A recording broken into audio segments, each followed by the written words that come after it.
નમસ્કાર મિત્રો, કેમ છે? મજામાં જ છે સર. અમારી પૂરેપૂરા જોશથી તૈયારી ચાલી જ રહી છે મારા વિદ્યાર્થી મિત્રોની. અને જેને થોડું ઘણું એમ કહેવાય કે એક્ઝામ સ્ટાન્ડર્ડ 12ની નીટની એક્ઝામ પછી થોડીક રાહતની શ્વાસ જે લેવાનો સમયગાળો હતો સર, એમને રાહતનો શ્વાસ ન મળ્યો. કાંઈ વાંધો નહીં, કંઈક બીજી એક ઓપોર્ચ્યુનિટી છે તમારા માટે, કંઈક સારું છુપાયેલું છે. કારણ કે જે ભૂલ આપણી નથી, ભૂલ જેની હતી એની, પરંતુ એના કારણોસર આપણે અત્યારે વિચારીને આપણે આવનારી પરીક્ષામાં કાંઈ પણ ફેરફાર કરી શકશું નહીં. હા, એ ભૂલ વિરુદ્ધ આપણે લડત લડી શકશું ને લડત આપણે લડતા રહેશું. પરંતુ અત્યારે આપણે પાછી જે રીતે તમારી મહેનત ચાલુ હતી એ રીતે જ મહેનત ચાલુ રાખજો. અને અત્યારે આજે તમારા માટે જે રીતે આપણે કહેવાનું છું કે ફિઝિક્સ વિષય માટે જે મહત્વના ટોપિક્સ છે, ચેપ્ટર વાઇઝ મહત્વના ટોપિક્સ છે કે જેમાંથી મેક્સિમમ ક્વેશ્ચન બનવાની સંભાવનાઓ વધારે છે, એ ટોપિક વિશે હું તમને આજે ઇન્ફોર્મેશન આપવાનો છું. એક વસ્તુ ધ્યાન રાખજો, કોઈ પણ પ્રકારની કોમ્પિટિટિવ એક્ઝામ હોય, દરેક કોમ્પિટિટિવ એક્ઝામની અંદર તમારે ત્યાં ફૂલ્લી સિલેબસ જ રહેવાનો છે. અને એ ફૂલ્લી સિલેબસમાં તમારે દરેક કોન્સેપ્ટ ઉપર ધ્યાન દેવાનું છે જ. પરંતુ અત્યારે હું જે ટોપિક ભણાવવાનો છું એ ટોપિકને તમારે લાસ્ટ મોમેન્ટ પર રિવિઝન કરવાનું ભૂલવાનું નથી. આ વાત મગજમાંથી ન નીકળે, ધ્યાન રાખજો. અત્યારે જે આપવાનો છે આઈએમપી ટોપિક છે. ધેટ ડઝ નોટ મીન કે આમાંથી જ હશે. કોમ્પિટિટિવ એક્ઝામ, કોમ્પિટિટિવ પોતાનું લેવલ બતાવે છે. રેડી? તો સ્પીડમાં તમે 2x 1.5x સ્પીડની અંદર તમે ડાયરેક્ટલી અહીંયા મોસ્ટ ઇમ્પોર્ટન્ટ જે ટોપિક છે, મોસ્ટ ઇમ્પોર્ટન્ટ ટોપિક અહીંયા 1 by 1 સાથે જોતા રહેજો. તો પહેલા તમારે જે ચેપ્ટરનું નામ છે, જેમ કે એકમો અને માપનો જોવામાં આવે તો એકમો અને માપનોને એની અંદર તમારે અંદાજિત 1 થી 2 જેવા પ્રશ્નો પૂછાય છે. કેટલા? 1 થી 2 જેવા. નિયરલી, પરફેક્ટ આજ નીકળે જરૂરી નથી. અને 1 થી 2 જેવા પ્રશ્નો આવવાની સંભાવના ક્યાંમાંથી છે? તો કે ત્રુટીઓનું સંયોજન યાદ હોય તો ત્રુટીઓનું સરવાળા, બાદબાકી, ગુણાકાર, ભાગાકાર, ઘાતવાળા આપણે લેક્ચર યુટ્યુબમાં લેવાયેલા છે. ત્રુટીઓનું સંયોજન, પારિમાણિક સૂત્રો તો એ તો પહેલેથી કહેતા આવે છે. પારિમાણિક સૂત્ર રહેવાનું છે. અને વર્નિયર કેલિપર્સ અને માઇક્રોમીટર સ્ક્રૂ ગેજના પ્રેક્ટિકલ ઇન્સ્ટ્રુમેન્ટમાંથી તમને કહી દીધું કે આવી રીતે રીડિંગ છે, આવી ત્રુટી છે, તો એનું માપન શું હશે, તો એ કી રહેશે. રેડી? પછી ચેપ્ટર 2 સુરેખ પથ અને સમતલમાં ગતિ બંનેનો સમાવેશ કર્યો છું. અહીંયા NCERT ની અંદર જોવા જઈએ તો ચેપ્ટર 2 અને ચેપ્ટર 3 બંને આવી જાય. રેડી? પરંતુ આપણે આવી રીતે જોશું. તો બીજો ભાગમાં જોઈએ સુરેખ પથ અને સમતલમાં ગતિ. તો આ ટોપિકમાંથી અંદાજિત 2 થી 3 પ્રશ્ન બની શકે એવા છે. એમાંથી પ્રશ્ન ક્યાં આવશે? તો કે અચળ પ્રવેગી ગતિના સમીકરણો. આપણી પાસે 3 સમીકરણો છે, ધ્યાન રાખજો. એ અચળ પ્રવેગી હોય તો જ લાગુ પડે છે. પછી ગ્રાફ આધારિત દાખલા, તમને ગ્રાફ આપી દે અને એમાંથી કિંમત ગોતવાની રહે કે સરેરાશ વેગમાન કેટલો હતો, પ્રવેગ કેટલો હતો, વેગ કેટલો હતો, આવો પ્રશ્ન પૂછે. પ્રક્ષિપ્ત ગતિ એ તો ખબર જ છે. અને સાપેક્ષ વેગ, આ ટોપિક ધ્યાન રાખજો. કારણ કે સાપેક્ષ વેગ, ત્રુટીઓનું સંયોજન અને પારિમાણિક સૂત્રનું વિશ્લેષણ, આવા જે અમુક ટોપિકો છે ને, એ આપણે NCERT ની અંદર એટલા ડેપ્થમાં નથી જોઈ ગયા જેટલા નીટની અંદર એ પૂછાઈ શકે એમ છે. ગતિના નિયમો વિશે વાત કરીએ તો ગતિના નિયમોમાંથી તમારે 2 થી 3 એમાં ફ્રી બોડી ડાયાગ્રામના ક્વેશ્ચન ઓલરેડી આપણે MCQમાં જોયેલા પણ છે. ફ્રી બોડી ડાયાગ્રામ વાળા એ છે. ઘર્ષણ બળ, ગતિકીય ઘર્ષણ બળ હોય, બ્લોક ગરગડીના પ્રશ્નો હોય, વેગમાન સંરક્ષણનો સિદ્ધાંત હોય. આની અંદર દરેક કોન્સેપ્ટ જોયેલા છે, ખાલી એની પ્રેક્ટિસ થોડીક ઇમ્પ્રૂવ કરવાની જરૂર છે. પછી કાર્ય ઉર્જા અને પાવર જોવા જઈએ તેની અંદર નિયરલી 2 પ્રશ્નો આવી શકે એવા છે. કયા? કાર્ય ઉર્જા પ્રમેય, એ તો આપણે કીધેલું જ છે. પછી ત્યારબાદ સ્થિતિ ઉર્જા અને સંરક્ષી બળો કોને કહેવાય? સ્થિતિસ્થાપકતા અને અસ્થિતિસ્થાપક સંઘાત. ખાસ કરીને સંરક્ષી બળોની જે શરતો છે એ શરતોમાં વધુ ધ્યાન આપજો નીટના લેવલ અનુસાર. રેડી? NCERT ની નીટના લેવલ અનુસાર સંરક્ષી બળોની જે શરત છે એ શરત ઉપર વધુ ધ્યાન રાખજો. પછી કણોના તંત્ર અને ચાક ગતિ કહી શકે, એમાં 2 થી 3 પ્રશ્નો આવે. જડત્વની ચાક માત્રા હોય, ટોર્ક હોય, કોણીય વેગમાન સંરક્ષણ હોય અને દ્રવ્યમાન કેન્દ્ર હોય. આ દરેક ભાગ આપણે જોઈ ગયા છે. ખાસ કરીને એની અંદર પણ જડત્વની ચાક માત્રા અને કોણીય વેગમાન સંરક્ષણના મુદ્દા ઉપર જોવાનું ને એના MCQની પ્રેક્ટિસ કરવાની છેલ્લે ભૂલાય નહીં. આ બાબતને પણ ધ્યાનમાં રાખજો. ત્યારબાદ આગળ વધીએ તો ચેપ્ટર નંબર 6 ગુરુત્વાકર્ષણની વાત કરીએ તો જીના ઊંચાઈ ઊંડાઈ સાથે ફેરફાર, નિષ્ક્રમણ ઝડપ અને કેપ્લરના નિયમો એ રહેશે. ઘન પ્રવાહીના ગુણધર્મો ધ્યાન રાખજો. ઘન અને પ્રવાહીના ગુણધર્મોને બંનેને સાથે ભેગા કરી લીધા છે. એની અંદર હુકનો નિયમ હોય, યંગ મોડ્યુલસ હોય, બર્નૌલી પ્રમેય ખબર જ છે, પૃષ્ઠ તાણ, સરફેસ ટેન્શન અને શ્યાનતા. આ બંને ચેપ્ટરના કમ્બાઇન્ડ ટોપિક IMP કીધા છે. ત્યારબાદ જો થર્મોડાયનેમિક્સની વાત કરવામાં આવે તો થર્મોડાયનેમિક્સનો પહેલો નિયમ ઉષ્મીય પ્રક્રિયાઓ જેમ કે સમોષ્મી, સમતાપી હોય, કાર્નોટ એન્જિન હોય, આ એવી પ્રક્રિયાઓ તમારે જોવાની રહેશે. રેડી? એન્જિન હોય, કાર્યક્ષમતા હોય. આ કાર્યક્ષમતા વાળો તમારે એટલો બધો ખાસ ડિટેલમાં આપણે એનસીઆરટીમાં નથી, પરંતુ નીટમાં પૂછાય છે. ત્યારબાદ વાયુઓનો ગતિવાદ હોય તો વાયુના ગતિવાદની અંદર અંદાજિત એકાદ પ્રશ્ન. ધ્યાન રાખજો, ચેપ્ટર અંદાજિત એટલે આપ્યા છે જેના થકીથી તમને ખબર પડે કે કયા ટોપિકને મારે ફર્સ્ટ પ્રાયોરિટી બેઝમાં લેવા. અને આ આઈએમપી ટોપિક છે, આમાંથી જ આવે એવું જરૂરી નથી. આનાથી બહારના ટોપિક પણ આવે, એ રિવિઝન કરવાના છે, પણ આને ફર્સ્ટ પ્રાયોરિટીમાં રિવિઝન કરવાના છે. આદર્શ વાયુ સમીકરણ મુક્તતાના અંશો હોય, વિશિષ્ટ ઉષ્મા ક્ષમતા હોય, એના પ્રશ્નો બને છે. રેડી? અને આના પણ આલેખ આવે છે, થર્મોડાયનેમિક્સના પણ આલેખ આવે છે. હવે દોલનો અને તરંગો બંને ચેપ્ટર કમ્બાઈન જોવા જોઈએ તો 2 થી 3 પ્રશ્નો આવે છે. સિમ્પલ હાર્મોનિક મોશનના સમીકરણ ઉર્જા, સાદુ લોલક અને ડોપલર અસર. આ ડોપલર અસરની આપણે ઈસરના હિસાબે સબમરીન બધું કામ કરે છે, અને ડોપલર અસર આપણા સિલેબસમાં નથી, તો એનસીઆરટીના સિલેબસમાં નથી, નીટના સિલેબસમાં છે, તો એ એક મુદ્દો જોવાનું ભૂલાય નહીં. ઓર્ગન પાઇપ અને સ્પંદન બિંદુઓ એ છે.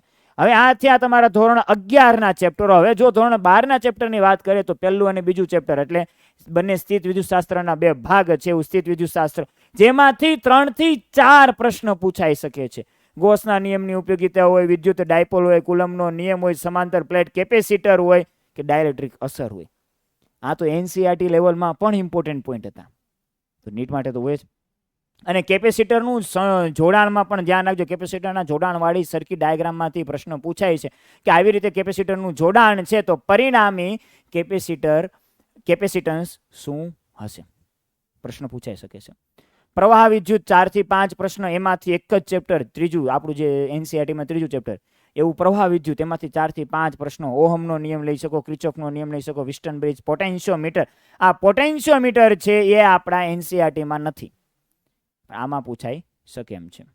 રેડી? આની અંદર ક્રિચોફના નિયમની અંદર આપેલ સર્કિટ છે, પરિણામી એના 2 છેડા વચ્ચેનો વોલ્ટેજ કેટલો હોઈ શકે છે, પરિણામી એનો અવરોધ કેટલો હોઈ શકે છે, એમાંથી કઈ શાખામાંથી કેટલો પ્રવાહ પસાર થાય છે, આવા દરેક પ્રશ્ન આમાંથી આવી શકે છે. ચુંબકત્વ અને દ્રવ્ય તો કે બાયોસાવરનો નિયમ હોય, એમ્પિયર સર્કિટલનો નિયમ હોય, ચુંબકીય ક્ષેત્રમાં વિદ્યુત ભારનો ગતિ. એટલે આપણું ચેપ્ટર ચોથું ચેપ્ટર હતું ને, એ પણ આવે વિદ્યુત પ્રવાહને લીધે ચુંબકીય અસરો. રેડી? એનો પણ આમાં સમાવેશ છે, વિદ્યુત પ્રવાહને લીધે ચુંબકીય અસરો. વિદ્યુત પ્રવાહની ચુંબકીય અસરો.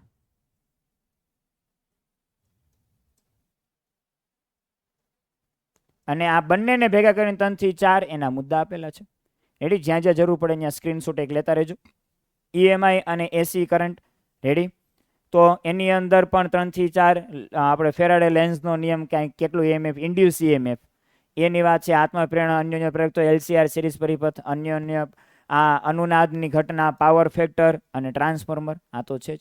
રેડી? વિદ્યુત ચુંબકીય તરંગોની અંદર સ્થાનાંતર પ્રવાહને જોવાનું ભૂલતા નહીં, અને એના ગુણધર્મોની અસર. આની અંદર 1 થી 2 પ્રશ્ન છે. આગળનો ભાગ જોવા જઈએ તો આપણું 16મો આવે છે કિરણ પ્રકાશ શાસ્ત્ર. અંદાજિત 3 જેટલા પ્રશ્ન બને છે. પૂર્ણ આંતરિક પરાવર્તન હોઈ શકે, લેન્સ ફોર્મ્યુલા હોઈ શકે, પ્રિઝમ દ્વારા વક્રીભવન અને માઇક્રોસ્કોપ અને ટેલિસ્કોપ તો જોવાનું ભૂલાય નહીં. તરંગ પ્રકાશ શાસ્ત્ર હાઇગેન્સ વાળું જોઈએ. 2 પ્રશ્ન, યંગ ડબલ સ્લિટ પ્રયોગને વ્યતિકરણ અને વિવર્તનની શરતો અને ધ્રુવીભવન, માલસનો નિયમ અને સાથે સાથે બુસ્ટરનો નિયમ જોવાનું ભૂલાય નહીં, કારણ કે બુસ્ટરનો નિયમ આપણા એનસીઆરટીના સિલેબસમાં નહોતો, પરંતુ નીટના સિલેબસમાં છે બુસ્ટરનો નિયમ. રેડી? ધ્રુવીભવનની ઘટનામાં વિકિરણ અને દ્રવ્યનો દ્રવ્ય ભાવ હોય તો ફોટો ઇલેક્ટ્રિક અસર હોય, આઇન્સ્ટાઈનનું સમીકરણ હોય અને દ્વિબોર્ગી તરંગ લંબાઈ. આ 3 આવી ગયા એટલે તો બાકી કાંઈ વધતું જ નથી, એને બાકી બધું ઇઝી જ બને છે. પરમાણુ અને ન્યુક્લિયસ માટે તો કે બોહર મોડેલ તો રહેવાનો છે, હાઇડ્રોજન વર્ણપટ છે, બંધન ઉર્જા, બાઇન્ડિંગ એનર્જી અને દળક શક્તિ. દળક શક્તિ ન્યુક્લિયસ માટે ધ્યાન રાખજો. ન્યુક્લિયર સલે અને ન્યુક્લિયર વિખંડન પ્રક્રિયાને એકવાર નજર ફેરવી લેજો એકવાર. અને છેલ્લું સેમિકન્ડક્ટર. સેમિકન્ડક્ટર માટે PN diode, forward reverse bias, rectifiers, આ બધું આવડે છે. પરંતુ આ જે લોજિક ગેટ છે ને, એ લોજિક ગેટ ક્યાંક ને ક્યાંક તમારે એનસીઆરટીમાં નહોતા, ઓલ્ડ એનસીઆરટીમાં હતા, પરંતુ નીટ માટે આ મહત્વના ધરાવે છે કે પ્રશ્ન પૂછાઈ શકે છે. તો વિદ્યાર્થી મિત્રો, આ રહ્યા તમારા ધોરણ 11 અને 12ના ફિઝિક્સના ચેપ્ટર વાઇઝ આઈએમપી ટોપિક્સ, જે તમારે એન્ડ મોમેન્ટમાં રિવિઝન કરવાનું ભૂલવાનું નથી, પરંતુ અન્ય ટોપિક પણ જોવાના છે. તો એની સાથે વિદ્યાર્થી મિત્રો, તમને આવનારી રીનીટની એક્ઝામ માટે ઓલ ધ બેસ્ટ. તમે તમારું ફૂલ્લી કોન્ફિડન્સ સાથે લાસ્ટ એક્ઝામની અંદર જે મિસ્ટેક કરી છે મિસ્ટેકને સુધારીને તમારે તમારી જાતને બૂસ્ટ કરીને સારું એવું રિઝલ્ટ પ્રાપ્ત કરો એવી અમારી શુભેચ્છાઓ. અને હવે તમને ભાર્ગવ સર આપણે કેમિસ્ટ્રી વિશેની મુદ્દાઓ આઈએમપી ટોપિક્સ તમને સમજાવશે. All the best. નમસ્કાર, કેમ છો? ધોરણ 12 ના કહેવાય ને કે સરસ મજાના કેમિસ્ટ્રીના ચેમ્પિયનો વિદ્યાર્થી મિત્રો, તમે ખૂબ સારી રીતે ફિઝિક્સની અંદર ટોપિકો જોયા કે જે આપણી 21 જૂનથી 21 જૂનના રોજ વિદ્યાર્થી મિત્રો જે આપણી રીનીટ 2026 ની જે એક્ઝામ છે, તો વિદ્યાર્થી મિત્રો કેમિસ્ટ્રીની અંદર આપણે કયા ટોપિકને કવર કરીને જઈએ તો આપણે આપણો જે સ્કોર છે એ સ્કોર સુધી પહોંચી શકીએ અને આપણું જે કંઈ ડ્રીમ છે એટલે આપણા જે કંઈ સપના છે ડોક્ટર બનવાના અને સારી એવી કોલેજની અંદર એડમિશન લેવાના, તો એ સ્કોર પ્રાપ્ત કરીને આપણે સારી એવી કોલેજની અંદર એડમિશન લઈને આપણે આપણું ડ્રીમને એચીવ કરી શકીએ છીએ. પણ વિદ્યાર્થી મિત્રો, દરેક વિદ્યાર્થી મિત્રોના મગજની અંદર કેમિસ્ટ્રીની અંદર કયા ટોપિક સૌથી વધારે કવરથી આપણે મેક્સિમમ આપણે આપણો સ્કોર છે એડી એક સ્કોરને વિદ્યાર્થી મિત્રો આપણે એચીવ કરી શકીએ. કારણ કે આપણે બધાને ખબર છે કે આપણા જે માતા પિતા છે એના સપના ખૂબ મોટા છે.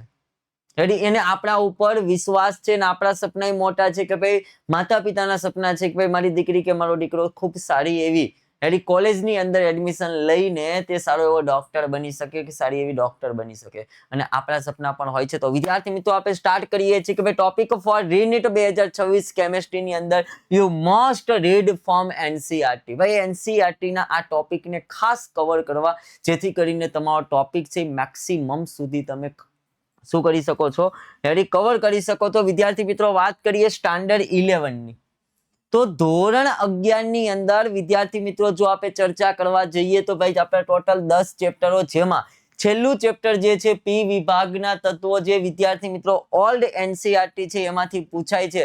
તો ભાઈ પહેલું ચેપ્ટર છે રસાયણ વિજ્ઞાનની કેટલીક પાયાની સંકલ્પનાઓ, પણ એમાં સૌથી મહત્વનો પોઈન્ટ એટલે કે મોલ સંકલ્પના, જેમાંથી વિદ્યાર્થી મિત્રો તમારે એ સંયોગીકરણના નિયમોને દરેક વસ્તુને કમ્પ્લીટ કરી જવાના જે 5 નિયમો છે. ત્યારબાદ ચેપ્ટર નંબર 2 પરમાણુ બંધારણ, જે એટોમ વાળું જે આપણું ચેપ્ટર છે, જેમાંથી ક્વોન્ટમ આંક, જે આપણે ખબર છે વિદ્યાર્થી મિત્રો કે ચુંબકીય ક્વોન્ટમ આંક, ગૌણ ક્વોન્ટમ આંક, મુખ્ય ક્વોન્ટમ આંક, સ્પ્રિંગ ક્વોન્ટમ આંક ખાસ કરીને કવર કરવાના, દરેક ઇલેક્ટ્રોનિક રચનાના નિયમોને કમ્પ્લીટ કરવું.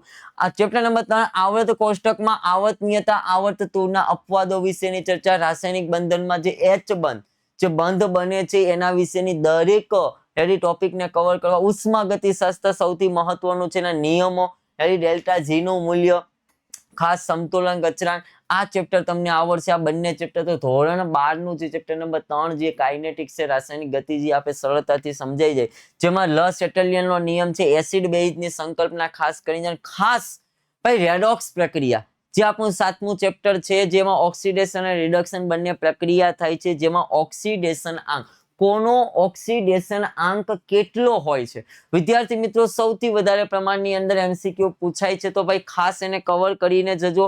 જીઓસી જનરલ ઓર્ગેનિક કેમિસ્ટ્રી, જે આપણું ધોરણ 11 ની અંદર 8મું ચેપ્ટર છે, જેમાં ઇલેક્ટ્રોન વિસ્થાપન અસર, કઈ રીતે ઇલેક્ટ્રોનનું વિસ્થાપન થાય છે, બેન્ઝીનનું સંસ્પંદનની ક્રિયા કઈ રીતના થાય છે, દરેક ટોપિકને આપણે કવર કરવાના. ત્યારબાદ 9મું ચેપ્ટર હાઇડ્રોકાર્બન, જે તમારે ધોરણ 10 નું જે ચેપ્ટર નંબર 4 છે એની સાથે કનેક્ટ છે આખું ચેપ્ટર, જે આલ્કેન, આલ્કીન, આલ્કલાઇન, જેમાં આલ્કોહોલ, ત્યારબાદ વાત કરીએ આલ્ડીહાઇડ, એસિડ છે, ક્રિટોન સમૂહ છે, હેલોજન સમૂહ છે, આ દરેક વિષયની આપણે ખ્યાલ હોવું જોઈએ. બેન્ઝીન અને રાસાયણિક ગુણધર્મો ખાસ કવર કરીને જાણવા કે ભાઈ બેન્ઝીનમાં સંસ્પંદનની ક્રિયા કઈ રીતના થાય, બેન્ઝીનનું કઈ રીતના બને છે, કયા ઉદ્દીપકની જરૂર પડે છે, અને દરેક રાસાયણિક નિયમો ખાસ કરવા. અને ઓલ્ડ વિભાગ એટલે કે પી વિભાગનું ચેપ્ટર જે આપણે ખબર છે, પી વિભાગ એટલે કે સમૂહ નંબર 13 થી લઈને સમૂહ નંબર 18, એમાં ખાસ કરીને વિદ્યાર્થી મિત્રો તેના અપવાદો, એનો આકાર કેવો હોય છે, અપવાદોની વાત કરવા જઈએ તો આપણે બધાને ખબર છે પી વિભાગના જે તત્વો છે એટલે સમૂહ નંબર 13, 14, 15, 16, 17 અને 18.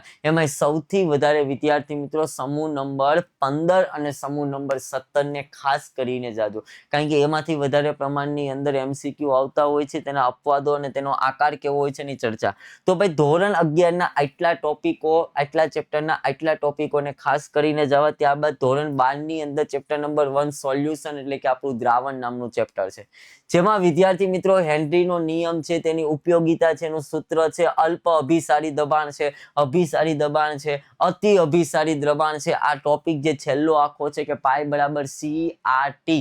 રેડી? C એટલે સાંદ્રતા, R એટલે વાયુમય અચળાંક અને T અને તાપમાન. વિદ્યાર્થી મિત્રો એ ટોપિકને ખાસ કરીને જવા. હેનરીનો નિયમ કે P બરાબર KH વાળો. રેડી? ત્યારબાદ જોવા જઈએ વિદ્યુત રસાયણ વિજ્ઞાન, ફેરાડેનો પ્રથમ, બીજો, તૃતીય નિયમ, બેટરી વાળો ટોપિક, જેમાં પણ વિદ્યાર્થી મિત્રો પ્રાથમિક બેટરી, દ્વિતીયક બેટરી, પ્રાથમિક બેટરીના બે પ્રકાર, સૂકો કોષ, મર્ક્યુરી કોષ. ત્યારબાદ દ્વિતીયક બેટરીની અંદર જોવા જઈએ તો લેડ સંગ્રાહક કોષ છે. ત્યારબાદ નિકલ કેલેડિયમ ની પણ બેટરીનો તમને એનોડ ઉપરનું સમીકરણ, કેથોડ ઉપરના સમીકરણમાં કોનું રિડક્શન થાય છે, કોનું ઓક્સિડેશન થાય છે, ખાસ વિદ્યાર્થી મિત્રો આ વસ્તુને કરીને જજો. ત્યારબાદ ક્ષારણ, ક્ષારણ કાટ લાગે છે તો કાટનું સૂત્ર કઈ રીતના, એનોડ ઉપર કઈ ક્રિયા થાય, કેથોડ ઉપર કઈ ક્રિયા થઈ, ખાસ કરીને જવું. ત્યારબાદ બળતણ કોષ, બળતણ કોષની અંદર વાત કરીએ તો વિદ્યાર્થી મિત્રો હાઇડ્રોજન છે, મિથેન છે, મિથેનોલ છે, જેનો બળતણ તરીકે ઉપયોગ થાય છે, તો ખાસ કરવું. રાસાયણિક ગતિકીની વાત કરીએ તો વિદ્યાર્થી મિત્રો આલેખ, જેમ કે આપણે જોયું કે શૂન્ય ક્રમની પ્રક્રિયા, ત્યારબાદ આપણે જોઈએ પ્રથમ ક્રમની પ્રક્રિયા છે, ત્યારબાદ જોવા જઈએ દ્વિતીય ક્રમની પ્રક્રિયા છે. દરેકના આલેખો છે એની ખાસ કરવા. સંઘાત નિયમ છેલ્લો જે નિયમ છે સૌથી મહત્વનો છે. ડી અને એફ વિભાગના તત્વની અંદર જો ચર્ચા કરવા જઈએ KMnO4 અને K2Cr2O7 રેડી, એની કઈ રીતના બને છે રેડી, અને દરેક વસ્તુને વિદ્યાર્થી મિત્રો કમ્પ્લીટ કરી જજો. આખો ટોપિક લેન્થેનોઇડ સંકોચન અને તેની ઉપયોગિતા ખાસ કરીને જજો. લેન્થેનોઇડ સંકોચન KMnO4 અને K2Cr2O7 માંથી તમને MCQ જોવા મળશે અને મળશે. ત્યારબાદ સહવર્ગ સંયોજનોમાં જોવા જઈએ તો વર્નર સિદ્ધાંત છે, સ્ફટિક ક્ષેત્રવાદો છે, બંધન છે, કઈ ધાતુ કાર્બોનિલના બંધન. આ ત્રણેય ટોપિકને મગજની અંદર ફિટ કરી દેજો, તમને 3 MCQ તો મિનિમમ જોવા મળશે. ખ્યાલ આવે છે? ત્યારબાદ 6ઠું, 7મું, 8મું અને 9મું જે છે વિદ્યાર્થી મિત્રો GOC છે, જનરલ ઓર્ગેનિક કેમેસ્ટ્રીના ચેપ્ટરો છે, જેમાં તમારે સ્વાધ્યાય અને વિદ્યાર્થી મિત્રો ઉદાહરણના જેટલા પરિવર્તનો છે આ દરેક પરિવર્તનોને કમ્પ્લીટ કરીને જાજો, એમાંથી જ MCQ હશે. પાછું કહું છું વિદ્યાર્થી મિત્રો, 6ઠું ચેપ્ટર છે હેલો આલ્કેન અને હેલો એરિન સંયોજનો, 7મું ચેપ્ટર છે આલ્કોહોલ, ફિનોલ અને ઇથર સંયોજનો, 8મું છે આલ્ડીહાઇડ, ક્રીટોન અને કાર્બોક્સિલિક એસિડ અને 9મું છે એમાઇન્ડ સંયોજનો. તો આ જે 4 જનરલ ઓર્ગેનિક કેમેસ્ટ્રી છે વિદ્યાર્થી મિત્રો, આ ચેપ્ટરમાંથી સ્વાધ્યાયના અને ઉદાહરણના જેટલા પરિવર્તનો છે આ દરેક પરિવર્તનોને કમ્પ્લીટ કરીને જાઓ. અને છેલ્લું ચેપ્ટર જે આપણું છે વિદ્યાર્થી મિત્રો, આમ કહેવા જઈએ તો બાયોલોજીનું ચેપ્ટર, એટલે કે ભાઈ જૈવિક અણુઓ, એમાંથી વિદ્યાર્થી મિત્રો vitamin, vitamin A, vitamin B, vitamin C, vitamin D, vitamin E, vitamin K, એમાં B માં B12 છે વિદ્યાર્થી મિત્રો. એ વિટામિન ખાસ કે ભાઈ એમાં કોની ઉણપ સર્જાય છે, કયા વિટામિન માટે કયો પદાર્થ, કયું વિટામિનની ઉણપ છે, ખાસ કરીને હોર્મોન્સ, દરેક જે પુરુષ અને સ્ત્રીના હોર્મોન્સો વિશેની ચર્ચા. ત્યારબાદ DNA અને RNA, કે DNA માં કયા વિદ્યાર્થી મિત્રો, માનો કે DNA ની અંદર કયા હોર્મોન્સ હોય છે, જ્યારે RNA ની અંદર કયા હોય છે, દરેક વિશેની આખું એક કોષ્ટક. હું તો એમ કહું છું વિદ્યાર્થી મિત્રો, જે ધોરણ 12 ના જે ટોપિકો છે, ધોરણ 11 ના ટોપિકો છે વિદ્યાર્થી મિત્રો, આપણી પાસે હજુ સમય છે. તો વિદ્યાર્થી મિત્રો આ ટોપિકને કવર કરીને આ ટોપિકની એક સરસ મજાની નોટ્સ બનાવી નાખો. અત્યારે ટોપિકને કવર કરતા સાથે લખો, અને જ્યારે 21 તારીખે એક્ઝામમાં જઈએ છીએ ત્યારે વિદ્યાર્થી મિત્રો એની પહેલા આ દરેક ટોપિકને કવર કરી લો, એક વખત નજર મારી લો. તમે તમારા સ્કોર સુધી આરામથી પહોંચી શકશો. કેમેસ્ટ્રી તમારા માટે એકદમ ઈઝી થઈ જશે, કારણ કે આ ટોપિકને જો તમે કવર કરી લીધા તો તમે તમારો સ્કોર સરળતાથી પ્રાપ્ત કરી શકશો. તમારે જે કોલેજની અંદર એડમિશન લેવાની ઈચ્છા છે ત્યાં એડમિશન તમે મેળવી શકશો, અને તમે ફ્યુચરના હેડી એક ડોક્ટર બની શકો છો અને તમે તમારા અને તમારા માતા પિતાના સપનાને શું કરી શકો છો, સાકાર કરી શકો છો. તો વિદ્યાર્થી મિત્રો, આ આપણે જોયું કેમેસ્ટ્રીની અંદરના ટોપિકો, જે ધોરણ 11 અને ધોરણ 12 ની અંદર આ ટોપિકો જે રીનીટ એક્ઝામ 2026 છે, જે એનસીઈઆરટીના ટોપિકને કવર કરી લેશો, હેડી તમારું સંપૂર્ણ કાર્ય કેમેસ્ટ્રીનું કમ્પ્લીટ થઈ જશે. તો વિદ્યાર્થી મિત્રો, આવી જ રીતના હવે આપણે જોશું બાયોલોજીની અંદર કે બાયોલોજીના કયા ટોપિકને કવર કરીએ, જેથી કરીને બાયોલોજી સબ્જેક્ટમાં પણ આપણે મેક્સિમમ સ્કોર પ્રાપ્ત કરી શકીએ છીએ. ઓકે, મળીએ છીએ. વિદ્યાર્થી મિત્રો, જેમ તમે ફિઝિક્સની અંદર જોયું, કેમેસ્ટ્રીની અંદર જોયું કે નીટમાં કયા ટોપિક ઉપર તમારે પહેલા ધ્યાન આપવાનું છે, ચેપ્ટર વાઇઝ અમુક તમે ટોપિક જોયા હશે કે જેની અંદર તમારે આખું ચેપ્ટર, ભાઈ નીટમાં એવું છે જ નહીં કે તમે આ ચેપ્ટર ના કરો તો ચાલી શકે, તમે આ ટોપિક ના કરો તો ચાલી શકે. Each and every topic, each and every line is important. તો એવી રીતે હવે વારી છે બાયોલોજીની. બાયોલોજીમાં ધોરણ 11 અને ધોરણ 12 ના આપણે ચેપ્ટરો જોઈએ તો આ ચેપ્ટરમાંથી કઈ વસ્તુ તમારે પહેલી પ્રાયોરિટીમાં રાખવાની છે. કરવાની દરેક વસ્તુ છે, અને જ્યારે હવે તમારી પાસે આ માત્ર ગણતરીના થોડા ઘણા દિવસો બાકી રહ્યા છે, જે થોડા ઘણા દિવસોની અંદર હવે તમારે તૈયારી, જે અંતિમ દિવસો જે થોડા ઘણા રહ્યા છે પરીક્ષાના, એમાં કયા ટોપિક તમારે પહેલા તૈયાર કરવાના. કરવાનું બધું જ છે, તમે કર્યું પણ હશે બહુ સારી રીતે. એક વસ્તુ ખાસ ધ્યાન રાખવાની છે, એવું નથી કે જે તમને આ ટોપિક આપ્યા છે એ જ કરવાના, બીજા નથી કરવાના, નહીં.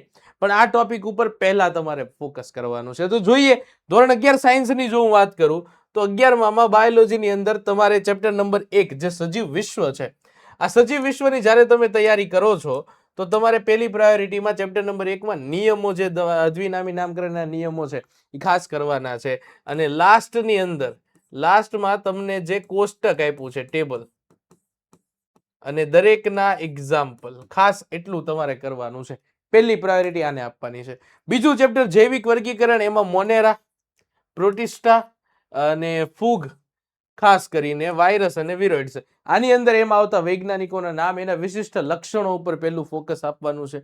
ચેપ્ટર નંબર 3 વનસ્પતિ સૃષ્ટિ, એમાં લીલના પ્રકારો, એના ઉપયોગો, દ્વિઅંગી અને ત્રિઅંગીના જીવન ચક્ર અને એક દ્વિવિધ જીવન ચક્ર છે.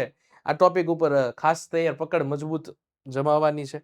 ચેપ્ટર નંબર 4 ગર્ભસ્તર, દેહકોષ્ઠ, સમુદાયના વિશિષ્ટ લક્ષણો અને ઉદાહરણો. દરેક સમુદાયમાં જોવા મળતા વિશિષ્ટ લક્ષણો, ખાસ લક્ષણો તો જે નોર્મલ લક્ષણો આવે છે એના કરતા એની અંદર જે વિશિષ્ટ લક્ષણો કયા છે, એમાં કઈ વસ્તુ એવી છે જે બીજા બધામાં જોવા મળતી નથી, એના ઉદાહરણ સાથે પહેલી પ્રાયોરિટી આપવાની છે.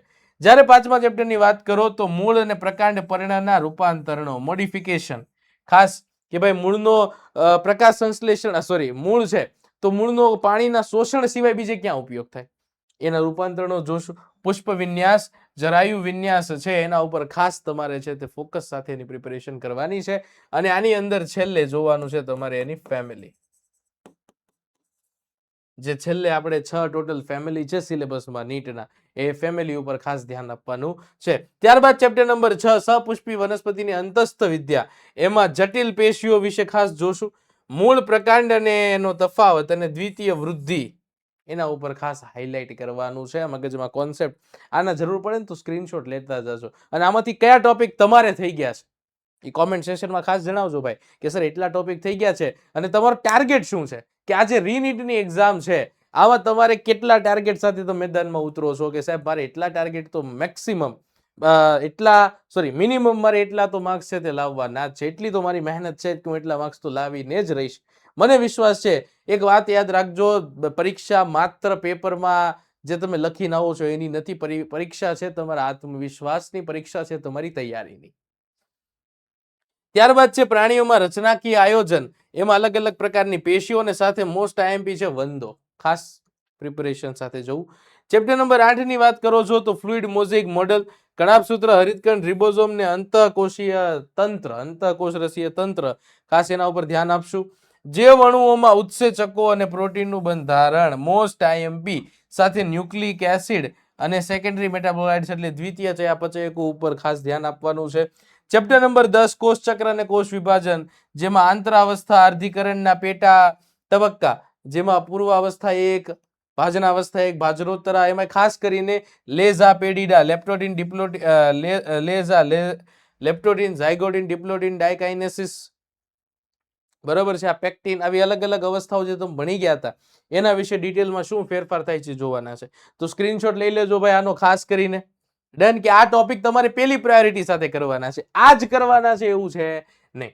ત્યારબાદ ચેપ્ટર નંબર 11 ઉચ્ચ કક્ષાની વનસ્પતિમાં પ્રકાશ સંશ્લેષણ. એમાં ઝેડ સ્કીમ, C3, C4 અને ફેક્ટર્સ અફેક્ટિંગ ફોટોસિન્થેસિસ એટલે પ્રકાશ સંશ્લેષણને અસર કરતા પરિબળો. ખાસ એના ઉપર ધ્યાન આપશું. ચેપ્ટર નંબર 12 માં ગ્લાયકોલિસિસ, ક્રેબ્સ ચક્ર, ETS અને શ્વસન ગુણાંક RQ એના ઉપર ખાસ તમારે ભાર આપવાનો છે. ચેપ્ટર નંબર 13 એમાં વનસ્પતિના અલગ અલગ અંતઃસ્ત્રાવ મોસ્ટ ઇમ્પોર્ટન્ટ છે. કયા અંતઃસ્ત્રાવની ક્યાં અસર છે એના વિશે માહિતી કદાચ આપનાર કોઈ વૈજ્ઞાનિક હોય તો એના વિશે યાદ રાખવાનું છે. એની અસરો તો તમારે જોવાની જ છે ને એના પેટા પ્રકાર આવતા હોય તો એ પણ સ્કીપ કરવાના નથી. શ્વાસોશ્વાસ અને વાયુઓનો વિનિમયની જ્યારે વાત કરો છો તો TB, ERV, RV જેવા અલગ અલગ વોલ્યુમો આપણે જોયા હતા એના વિશે જોશું. ઓક્સિજન વિયોજન વક્ર આ ડિટેલમાં આ બધા ટોપિક તમારે કરીને જવાના છે. દેહ જળ અને પરિવહનમાં રુધિર ગંઠાઈ જવાની ક્રિયા, હદચક્ર અને ECG ના તરંગો અને બેવડું પરિવહન ખાસ આ ટોપિક છે તે સ્કીપ ન થાય. ઉત્સર્ગ પેદાશો અને નિકાલની અંદર મૂત્ર નિર્માણની ક્રિયા, કાઉન્ટર કરંટ મિકેનિઝમ, રાસ અને ઉત્સર્જનના રોગો છે ખાસ તમારે યાદ રાખવાના છે. પ્રચલન અને હલનચલનની જ્યારે વાત કરો છો તો સ્નાયુ સંકોચનની ક્રિયાવિધિ, હાડકા અને સાંધાના પ્રકારો કે ભાઈ કેટલા પ્રકારના હાડકા છે, સાંધાના કેટલા પ્રકાર છે એના વિશે ખાસ ધ્યાન રાખવાનું છે. ચેતાકીય નિયંત્રણ ને સહનિયમન એમાં ચેતાવેગોનું વહન, કઈ રીતે ચેતાવેગો છે તે વહન પામે છે, નિર્માણ થાય છે. ચેતાકોષના પ્રકારો છે એના વિશે ખાસ માહિતી મેળવવાની છે. અને રાસાયણિક સહનિયમન અને સંકલન એમાં તમામ પ્રકારની ગ્રંથિઓને કઈ રીતે કાર્ય કરે છે એના વિશે ધ્યાન આપવાનું છે. તો આનો સ્ક્રીનશોટ લઈ લેજો ભાઈ. આ ટોપિક ઉપર પહેલી નજર મારીને જાવી, કરવાનું બધું જ છે પણ આ ટોપિક ઉપર પહેલી નજર તમારે છે તે મારીને જવાની છે. હવે વાત કરીએ ધોરણ 12 સાયન્સ બાયોલોજીમાં. ધોરણ 12 સાયન્સમાં પહેલું ચેપ્ટર છે સપુષ્પી વનસ્પતિમાં લિંગી પ્રજનન. એમાં પરાગનયનના પ્રકારો, બેવડું ફલન, ભ્રૂણપોષ, ભ્રૂણનો વિકાસ અને અસંયોગી જનન.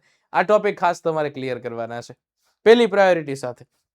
માનવ પ્રજનનની વાત કરું તો શુક્રકોષ જનન અને અંડકોષ જનનનો તફાવત, ઋતુ ચક્રના તબક્કા અને ગર્ભ સ્થાપનની ક્રિયા અને ગર્ભ વિકાસ આ પણ તમારે છે તે ખાસ કરવાનો છે. પ્રજનનિક સ્વાસ્થ્યની વાત કરું તો ગર્ભ નિરોધક પદ્ધતિઓ, વંધ્યત્વ નિવારણ પદ્ધતિ એટલે કે આર્ટિફિશિયલ રિપ્રોડક્ટિવ ટેકનોલોજી એના વિશે ખાસ જોજો.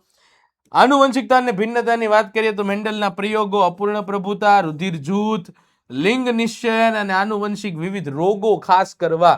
આનુવંશિક રોગો ખાસ કરવા.